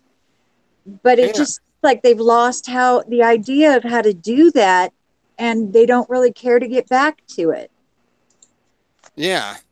And someone just brought up MK Geiger brought up, like, I guess you didn't like Barbara and Gordon as a cripple. I thought she was fine as Oracle. In fact, I'm one of those who still say she was better as Oracle than she ever was as Batgirl. I was going to say Oracle was my favorite. Oracle made her interesting. Yeah, yeah. Sorry. But she didn't just sit there and do nothing but go, "Oh, I'm a person in a wheelchair." No, She went, she still "Hey, had her I'm upper. gonna work with what I've got." Yeah, her And this upper is what I body can was do. still strong. Yeah, no, Oracle was my favorite Barbara version of Barbara. Yeah. Oh yeah, did you get into that argument because you felt that her struggles made her a better Barbara, and somebody else said that it was something about like sexual assault or something, and they were saying that I can't remember. That There was the an argument second time with Gail did bullshit to me, and we ended up blocking each other. Is because Gail did not like that storyline. Yes, She I kept remember. saying, well, what led to Oracle was Barbara getting raped, and I'm like, what? She's The Joker determined. does not operate on those frequencies. Yeah, no, No. she is determined that Barbara got raped in that story. Oh, why is she saying this? And I'm not a real fan for disagreeing. I'm not a real fan, and I obviously didn't actually read those stories. She never showed any of this beforehand in any of her writing. Never brought any of it up. Makes No, you wonder how much. She didn't want the killing joke in its entirety. She wanted it to not happen because apparently something inside information. The person that wrote it hated Barbara. And I'm like, whoa! Alan Moore did not hate Barbara. She put words in. She said that he was flat out like, he didn't know he never wanted it to be canon in the first place. It was never meant to be canon. And, it was just a side story, right? Well, it was until the writers liked it, and then they decided, okay, well, let's do this little special beforehand to get Barbara in a place for that because they liked the story that much. They decided to make a canon. Ugh. Yeah. Well, and because the Oracle, and it ended up in, it resulted in Oracle, which, like I said, I liked that more than Batgirl. To me, was like, oh, cool, we got Chick Robin, like, yeah, we got Chick Robin that doesn't know who she wants to sleep with. All right, we get it. Oracle was interesting. She was fighting PTSD. She was going to therapy. She was working with what she had to work with because she still wanted a superhero. Exactly. Like she had more depth, and it wasn't just, oh, cool, it's Chick Robin, but in a bat costume that's purple. No, and I gotta say this. I loved when they did the it was a Nightwing annual. It was supposed to explain what happened in that between Barbara and Dick, because originally they were supposed to kill Dick off, but they decided to really stick the knife in by having it be he proposed to Barbara. But when they reversed all that, they had to be, how do we explain away the proposal? During which we actually had a flashback to what happened after killing Joke, and because they had to be, the Titans were off Earth at the time. So what was happening? He was engaged to Corey, meets up with Babs right after. This is their first time meeting after she's been paralyzed. They meet up, they screw, and then afterwards he didn't realize how much of a mistake it was, but he didn't tell her, here's why I really came. Gave her the invitation. She's all like, you thought you guys come here and give me a pity screw? Get out! It's like, given how this is right after the Killing Joke, yeah, you can imagine how awful she's feeling about all that. And I thought that was well written, because it's like, yeah, that probably I think did Geiger's happen. not understanding a lot of what we're saying, because we've been saying the entire time that representation done correctly is great. Yeah. Representation that sounds like tokenism is bad. I don't think he's understanding that. Look, it's not just the fact that she was crippled. It's that she was a well-written character who you almost forget so many times she's in the wheelchair. So many times you keep on forgetting, like, is she just in the chair? Oh, right, can't get up, right? And it just, that's what the character is. Well, it was done well because it had a story behind it. It had a decent story behind it. Well, and it wasn't, sitting there, she didn't sit there and spend every other panel going, I'm a strong crippled person. Yes, check me out. No, she just did her thing and happened to be in a wheelchair. Hey, Geiger, we know people didn't like it when she was crippled. People did complain, yes, and DC stuck to their guns, though, because a lot of the main reason is they stuck to their guns because people actually felt like, this isn't, why can't she just go into a Lazarus pit and get it all fixed? They felt that would have been disingenuous to those who are legitimately crippled. I mean, in the case of Batman, they did it, but then they had to make sure they go through all this stuff to make it clear why he was able to get his spine working. It wasn't fully broken, and they had this rare miracle thing that could only be executed within a few hours, otherwise he'd be paralyzed for life. things like She was that. well written. What I liked about her actually wasn't the wheelchair parts for me. I really liked the her going to having a therapist and trying to deal with PTSD and kind of being in denial about it and this and that. Like, I liked that aspect of her. So the reality of the situation. Mm-hmm. Yeah. Yeah, and it's like, again, well written stuff, and a lot of that also came out of, you do know the reason why they made it, that she was made Oracle is because John Ostrander and his wife, I forget her name, but she's no longer with us, but they hated what happened with her, but talked it was DC away to try and do something with her, and they basically built up, and then they revealed this Oracle character and revealed it was Barbara Gordon. Then you had other writers start to play off of it, and again, DC editorials kept making it clear, don't reverse it. Don't reverse it. Just keep writing her this way.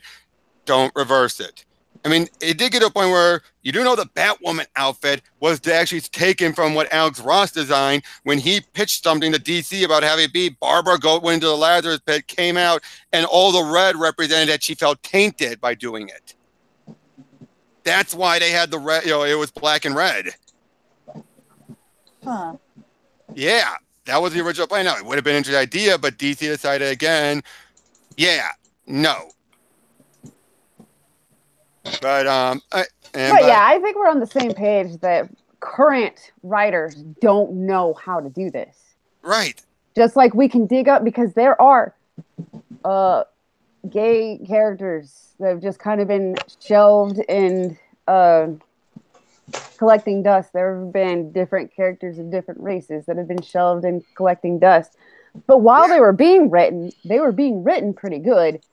And they didn't just go around the whole time going, did you know that I am a strong lesbian Latina? Because I'm a strong lesbian Latina. By the way, I'm a strong lesbian Latina. Exactly. Girlfriend. All right, wait a minute. Right? Look, and look, Geiger, we get it. Past characters didn't know how to write these characters either. That's very true. And it's always a case of where you need the right character, the right writer to write the right character. But at the same time, yes, people complained back then about them as well. All right. That does not mean that every writer is great or best or worst for the character. But when it happens in such big droves or such consistently, usually sometimes that's a case of do something new with the character, fix them, but don't try and throw stuff under the bus. I mean, someone else just brought up. People hated Ahsoka Tano from Clone Wars, but by the end of it, people loved them because she was a strong character. But initially, they thought she was just shoehorned in. But because of great acting and writing, she's a character people loved, and we're so thrilled to see her again in Rebels. What we're saying, basically, is that today's writers that are being hyped can't write for shit. Yeah, or they're decided to write in one type of character. Yeah, it's like their characters don't have personalities beyond I'm gay or whatever, insert.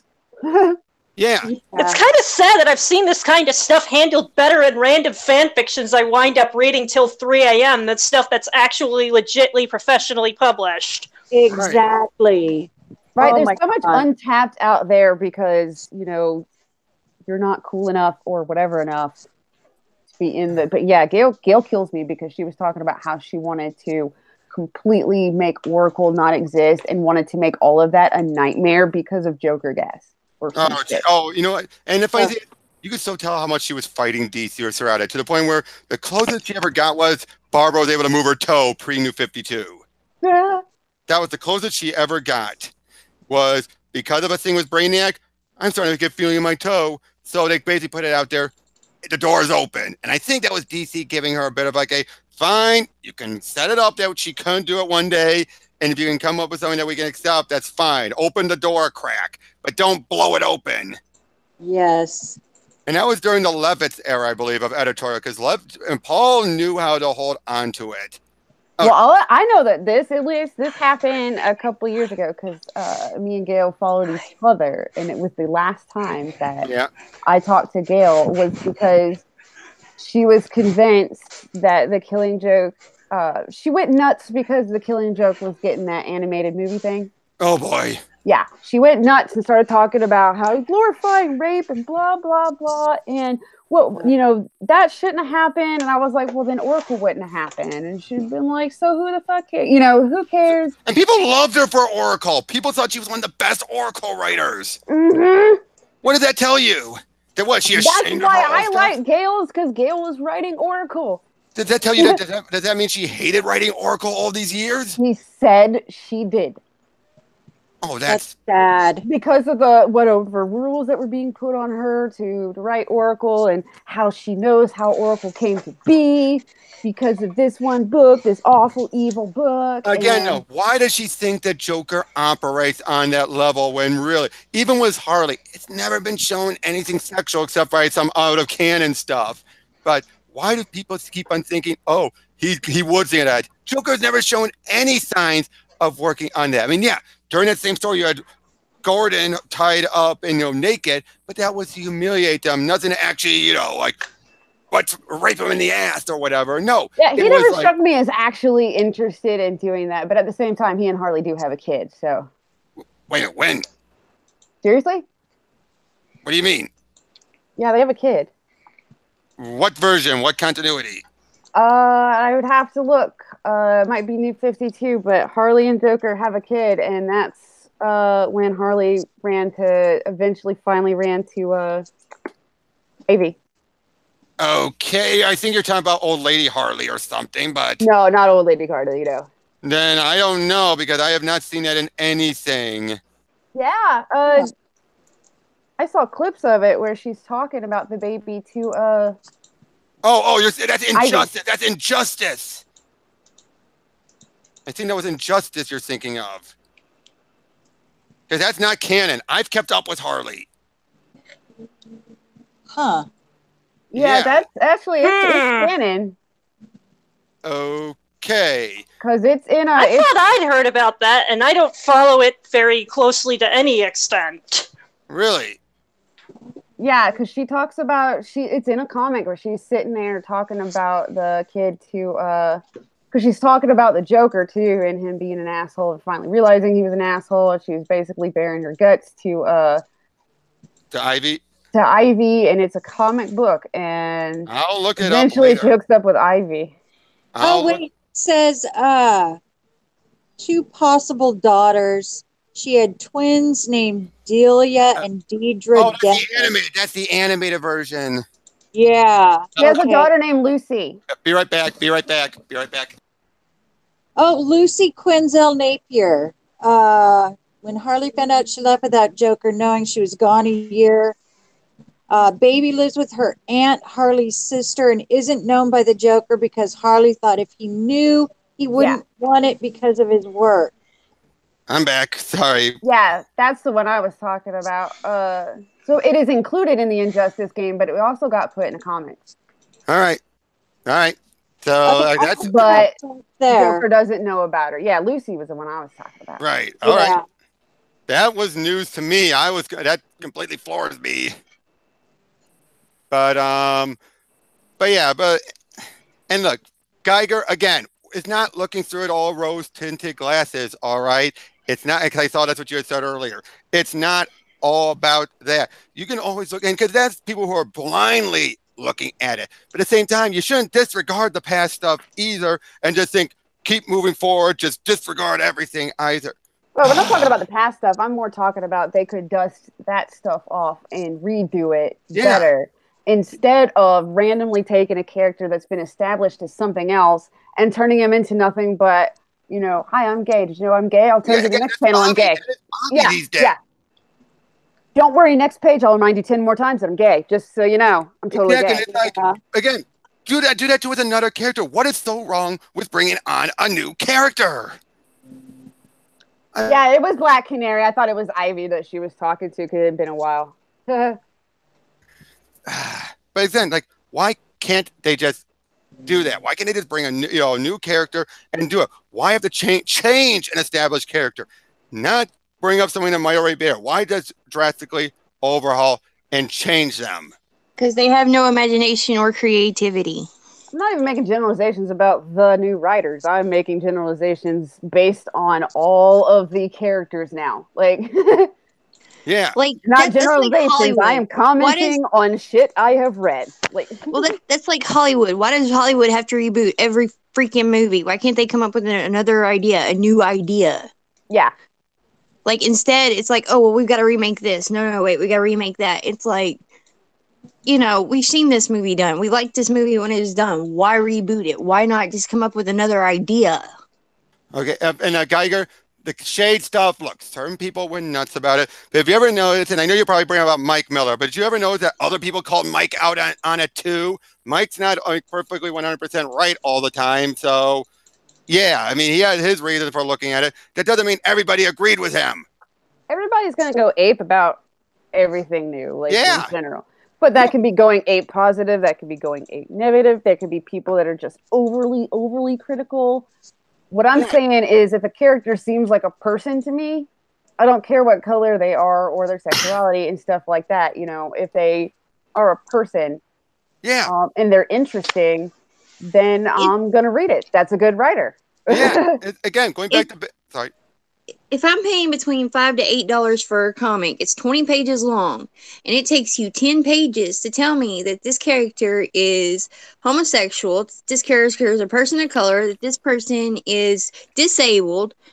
I'm not going to spend another $5 to $8 on your comic. Yeah. Yeah, especially if that's the only thing about them, that they have like no personality past that. That's why I'm worried for this new Batwoman on the CW, given all that announcement. It feels like they're going to do what DC tried to avoid doing. Well, it's like that. The problem is this is CW, and their shit got boring fast, to be honest. There was that one, it was the Dick Grayson where he changed his name to Rick. He had such a dark past. I wish Tristan was here for that, so she'd go off on that. Everything. It's horrible. They can't just leave something the way it is. They're like, oh, I'm going to see that. I'm going to totally ruin it. I know, and it's like, and I've always heard the old saying, like, if it's not broken, don't fix it. Yeah, what's wrong with that old phrase? Like, if there's nothing wrong with the way the characters have been for this long, why go and try to make them into something they're not? Like we've been talking here, make new characters or take old ones that people have forgotten about and do something with them. Exactly. It's like me. My number one favorite female character is the female Dr. Light. And for the longest time, she was ignored for so long. They brought her back in Green Arrow number 54 during Infinite Crisis, just to have the male Dr. Light take her powers, drop her on a car, and then she's hospitalized, and then that was it. They brought her back just for that, left her down there, hospitalized, took off, brought her for a visual appearance at one point during Infinite Crisis, which confused things even further. And, they kept giving her little appearances here and there, even though it made no sense. And then I am confident I can take credit for this. They put her back because I asked Dan DiDio a question during Chicago Comic-Con. You know how I can confirm this? I actually, asked the question. He said, she'll be in Justice League. Hey, wait for it. I then, not long afterward, emailed Dwayne McDuffie, because this was when he was alive and he had his open email address. And I said, because he was starting to write Justice League, I'm saying, can't wait for that. And he's like, I have no plans for putting her in there. She ended up showing up in there, fixing a lot of the inconsistencies, met him at Motor City Comic-Con during his run before he got kicked off, and sadly a year before he died, brought it up. He remembered everything, and he said, oh, yeah, when you sent me that email, I didn't hear anything, but then Dan brought it to my attention not long afterwards. I'm like, oh, shit, did Dan ask him to do it because he kind of wrote himself into that corner? And then he decided, oh, put her in then, and Dwayne decided, I'll put her in. And then she was used for a good length of time until the New 52, where then they just wiped her out, and then they made her the male Dr. Light's wife for one appearance, and then she hasn't been seen in. Granted, given how that Dr. Light was more heroic at his start, I'm actually not upset about that.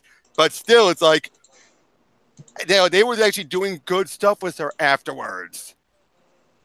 Or you want another case of? Sorry if I'm rambling, but if you want a good case of doing something bad with a character initially, but then other writers doing something good with it as it went on, making Jubilee a vampire. The story where it was done was horrible, but then afterwards they actually did good stuff with the character, making her a single mom even. And it's like, I think that's a good reminder. I think at the same time, we shouldn't let us get cynical and jaded about when new stuff comes around, because it can be all too easy after seeing it so many times to just think, oh, that's going to how it's going to be all the time, and then because of that, not even give new stuff a chance. Yeah. My thing is, from being broke as hell, that now I just have to hold out and let other people that can buy it right away read and review it. And just kind of, go with reviewers that I trust and stuff on whether or not it would be something I'm interested in. Which is what people used to do with magazines and all that for video games. Remember those days? Remember the days when you could actually rely on reviewers? Right. Nowadays, yeah, how many of them are shills who just want the free games? Then again, it probably goes for comic book sites too. I don't know. I used to review comics, and all I would get is the comic. Yeah. That was my only perk, and sometimes not even then. Right. That was through websites that were going, directly to the publishers or whatever to review their comics. And generally the most we got to read the comic, which I like, because there is no pressure to give them, a good review because you don't want to piss anybody off. So I ended up pissing people off anyway. Right. Because I'd give honest reviews like, this is stupid, or, right. or I don't get this. And I would be honest, like, this story seems like it has a rough start, but it is interesting enough that I would love to, see the next one and see where it goes and shit. Like, yeah. I like there being no pressure on reviews, which is why it's just easier to get it yourself and review it for people. Right. Agreed. But yeah, it's, yeah, you have all again with all these characters. You just really just want, like, again, it's like Weaponized Nerd put it, make entertainment great again. And I agree with that, because I am just so, like, I'm worried for this, where the Marvel Cinematic Universe is going to be going now, because Captain Marvel, I'm still not feeling it. Not because I want to not feel it. I want to feel something for it, but it's not doing it for me. If anyone else is feeling it for them, that's fine. But for me, not. Endgame, I'm intrigued, mostly because of how Infinity War went. You know what I mean? But it just feels like once we reach this end point we've been building to, what next? I just feel like you have to watch Marvel to get what's going on in Endgame. And I don't want to see it. She's so wooden. It's horrible. But if I've got to watch it to see the last movie of the Infinity War series, I'll force myself to go. I just don't want to. Yeah, I was actually planning on, depending on, if it comes out, and when it first comes out, everybody is like, holy crap, it's way better than the, previews or whatever made it look, the trailers made it look. Oh, yeah. Then I'll go out right then, like, oh, okay, cool. Yeah, otherwise, just so I'm not lost, I'll wait for the discount theater to watch it for like $2. The only reason they're going to get any good kind of a showing at all is because people know they have to watch it to understand the last movie. Yeah. Yeah. And I'll just say this, going for a different, for a moment. Do you want to know another example of a show that is completely girly and yet appeals because they intentionally went into appeal for the right demographic? They didn't just go to type. I'm just saying because I'm looking, it's a bit going off field, but because I just looked through this on my shelf. Anyone want to watch the My Little Pony Friendship is Magic? Oh, yes, yeah. I did, but I haven't kept up on it in a while. I think the last time I did was watch the animated movie while I was on my flight back from my London trip this year, which was a really freaking good movie, by the way, I should say. I really need to get caught up with the cartoon sometime, because that series is great. Right. But that's the case is Lauren Faust, when she created, she intentionally created so girls can love it, but then their brothers and dads could come and see it and not head for the hills, as she put it. It was like she intentionally did it to appeal to so many people, and it is. I am thankful that show has stuck to that. I mean, there's a reason. Even she's commented that she is so shocked by how broad an audience that she's gotten from that show. Oh yeah, well she hasn't worked on it since the first season, but still, yeah, she's still shocked. But again, I'm shocked that it's still continuing. Where I mean, I've kind of dropped. Sorry. Yeah, I'm surprised. It's like, wow, what season is it even on now? I completely lost track. 6 or 7, but they're coming to an end. Yeah. Oh well, it sounds like it's a show that's had a really good run all whole round. I mean, it's just like, yep, the sort of thing where it's like even like Powerpuff Girls used to be. Oh yeah, yeah. Yeah, well, oh yeah, that's what got me watching the My Little Pony, was because I liked the original Powerpuff Girls, and what I thought was neat was with how cutesy it was. All of my friends enjoyed watching Powerpuff Girls. You know, I had like super ultra goth like guy friends, and they liked it was high school. They liked Powerpuff Girls. Yeah, and hey, anyone here? Do you remember that episode with Femme Fatale? Yeah, yeah. It's like how that basically you're like, that's putting into place these SJWs back then. That was almost, she was the prototype SJW, you know, ultra militaristic feminist who's like, oh, do it because you're girls. And it's like, I just love it how they even try to say, like, name one prominent female superhero. There's Batgirl, Supergirl, merely female spin-offs of their male counterparts. Well, there's Wonder Woman and Wonder Woman. It's like, ugh. There's, like Zatanna or whatever, but you get their point. But it's like but it was written, and you're like, yeah, that is almost what things are like today, only not as unironic, not as ironic. Hey guys, I'm gonna have to drop out. All right, great for being here, Lola. All right, thanks for having me. Nice meeting all y'all. Yep. Bye. Yep. Bye. See ya. See ya. See ya. Bye. But you get what I'm saying, though, right? It's like, and then look at what the show became later on in the revival. Yeah. I have better things to focus on. Let's put it that way. Yeah. I was almost hyped when I found out it was supposed to come back, and then I was very not, like, very quickly. Yeah, definitely. And it just felt like, oh, they're putting too much focus on the slice of life. And then it's like you're writing it for, you're writing it for the girls. You're not even caring about the guys. Like, I think like the Japanese spin-off Powerpuff Girls Z did a better job with it. Right? That one's cute as hell, man. Yeah, and sorry. But yeah, it's really cute. Yeah, and the creator wasn't involved either. He found it was funny. Yeah. It was. They changed a lot of the story, but they didn't ruin it. It was more like they just... It was weird. Changed the premise a lot. I mean, they made it's Mayu! Yeah. Oh, just as a side note, has anybody else noticed that the Gorillaz band, that one of the... Oh, yeah, they provided yes. the Gangrene Gang. Yeah. I think that is so cool. Oh, my God. Unexpected.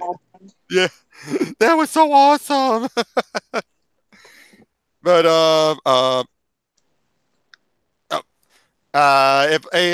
Lola, if you're still hearing or you're somewhere in the chat, you did not show your face off when you left. Yeah. But yeah, it's just, again, though, but great, strong, no, they were strong characters. And you had Miss Bellum. Of course, she's on the new series because they can't have her. And yet, she's a character women, as far as I've asked other women who love that show, that was their favorite character was Miss Bellum. Because she was like that mother figure for the girls. What? And they never ever showed her face. I just like the whole gimmick with her was entertaining. Just Oh yeah, and of course, the behind the scenes stuff when they designed her, they did not show off as much as they did, but it was basically once they got the initial approval, they could do whatever they want within reason. That's great. Right down to the great. Point right down to the point where they had when Fuzzy Lumpkins became mayor, and then she's in the cowgirl outfit. It's like, oh God, yes. I just like how that show was well done with entertainment, balance, still saying some stuff now and then for the kids, like Yeah, life lessons and stuff. exactly. But And it was entertaining that it grabbed everybody. And then My Little Pony managed to do the same thing. It's got the little life lessons and this and that, but it's entertaining enough to grab and keep everybody's attention. They didn't do that with the new Powerpuff Girls. nope. It seems like they tried to do it with Teen Titans Go, but they've just managed. Teen Titans had the big audience. Teen Titans Go, man. When that started, my son was really little, and he was sitting there like, "Oh, I'm watching Teen Titans." I was like, "Oh, that's cool." And then he was like, "This is stupid." And he was little. And he was like, "This is stupid." And I was like, "Oh, that's not Teen Titans." I know, and I'll say this. The only good thing about it was the movie, but that's because they actually had time to write it. That's the important thing with that show, though. It's gotten to the point where they are they are chugging so many episodes out. The writers have openly admitted they have no time to write episodes. It's like barely a first draft before they send it out to the voice actors. It just looks to me like they're trying really hard to be memes. Yeah. Every Waffles. episode. Yeah, it's something they got the gold, like with the waffles and all that. And other times it's like, ugh. Yeah, they just shove everything down your throat, like the Steven Universe stuff, and then Teen Titans Go. Steven Universe I can still give because I enjoy it. There's still good stuff with it. I think that's one of the last ones where, yes, you have people who are looking at it for the progressive agenda, but it's written very well. I've openly defended Steven Universe for one key factor. You know that if it was rewritten, if it was started now instead of when it did a couple years ago, you would have had Greg Universe be a complete incompetent, and even though the Gems have no idea about raising families, they would have instantly figured it out and kicked them to the curb and not bother having a strong father figure. But instead, it's because of how Greg raised Steven first, before the Gems took over, that's made Steven such a great character who's changing everything because of how he was raised. I dropped off the whole Steven Universe thing, but I can say when it first premiered, I had high hopes because I thought it was neat how kind of different it was. Mm-hmm. Especially the whole, I like this, all right? We've got like these magical chick kind of things going on, and then we just have like this kid, this funky kid that's like, oh, I'm one of them too. I liked the premise, so I watched it for a little while, and then I just kind of got bored. And then the fandom kind of turned rabid. I was like, I'm not going back. Yeah, I talked about them. Like when they try to make a girl commit suicide, they tried to because she drew. And of course, the big irony of that is that, she drew Rose lean. Rose's real form is skinny. Yeah. Oh, the irony. They just revealed that, and that was the big reveal because, I doubt anyone here cares. She's Pink Diamond, and she's tall and curvy. Yeah, and it's like, wow. I bet you those people, if they remember it, feel like assholes. But the worst part is, those people trying to commit that girl to commit suicide, they thought they were doing a good thing. It's those type of fans. That's what I think is, it's just the SJWs took Steven Universe, which would have been. And the creators hated those people. They hated those fans. Well, one of them got run off because of it. Yeah, one of them got run off social media. I think he's still working there, But, it's like, because he was trying to tell them, guys, that's not cool. What do you know? It's like, back to Ruby. I help write the thing. Maybe I have some authority on this matter. It's like my argument when I was talking about the true fans and the SJW fans. The reason why I say true fans... that was an awesome video, by the way. Thank you. Yeah. But it's like, the reason why I went off with saying that, now, a lot of those are, in the case of Steven Universe, the SJW fans and true fans are mixed together. But in other cases, like Ruby, for example, that's the case where you have two groups of true fans, and then you have the SJW fans lingering in the shipping fandom community. Different stories together. But you have the two true fans in Ruby who are either Ruby's perfect and it does no wrong, or Miles and Carrie don't know what the fuck they're doing, and Monty's gone and they screwed it over. Basically, what I call the Shane believers, because they believe that stupid letter Shane wrote when he left. You know what I mean? It's like, they did everything. They don't know anything. It's like, You realize, one, Monty worked with these guys on it, and second of all, Monty he was the kind of guy who would drop an idea bomb and carry him miles up to find a way to do it. That was what he was. He was the idea generator, and then they would write the stuff up. Not everything he did was absolute gold.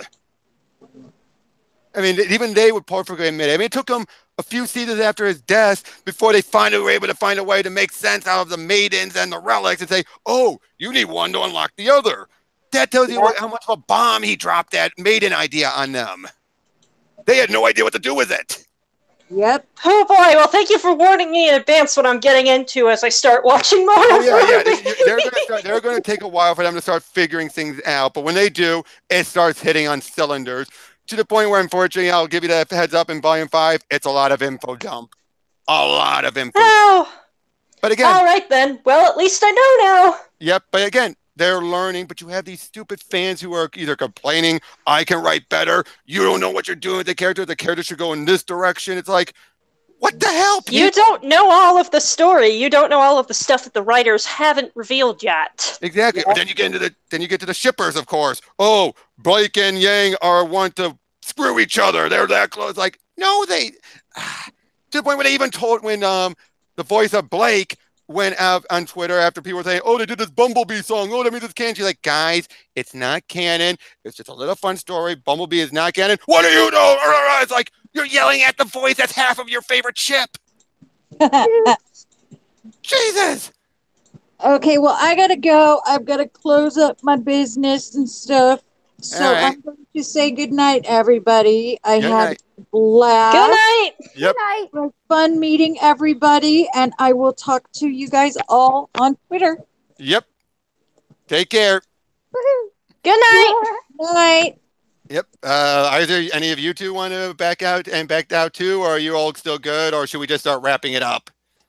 I think now would be a good time to start wrapping things up. Yeah. Yeah, that's what I was thinking too. So, well, thank you all for having here. I think this went a lot better than my last Waifu House stream, and hopefully the next one will be even better and maybe bigger. I hope. Waifu eater, I guess. So again, thank you both. I'd like to thank Lola and Wendy, aka UnholySpork, for coming in. And I thank you all for coming here and watching. Anyone who watches us afterwards, hope you enjoyed yourself as well. Take care, everyone. Wait, and thank Geiger for the math stuff, I guess. Yeah, thank you, Geiger, for the laugh. All right, you two want to give your send-offs? Find me if you don't already know me. That I guess find me at FizzGiggity on Twitter. Good luck with that. Yep. It's in the description, isn't it? Yeah, you can. Yep. And I'll put it in the description. I don't think I did. I will. And Ingrid? Well, I'm at Zorial Diamond on Twitter if you want to hear more of the ramblings and other stuff of this mad woman. All right. Take care, everyone. Oh, wait. I just realized, if you want to hear me talk more, because that's awesome, right? You want to hear me talk more, I have my own channel, but that's easy to find. But go to Graded.5, their YouTube, or you can find it through their @Graded.5, because I talk comics all the time there. I'll put a link in the description afterwards. Awesome. Thank you. No problem. Take care, everyone. See ya. Bye-bye. Bye.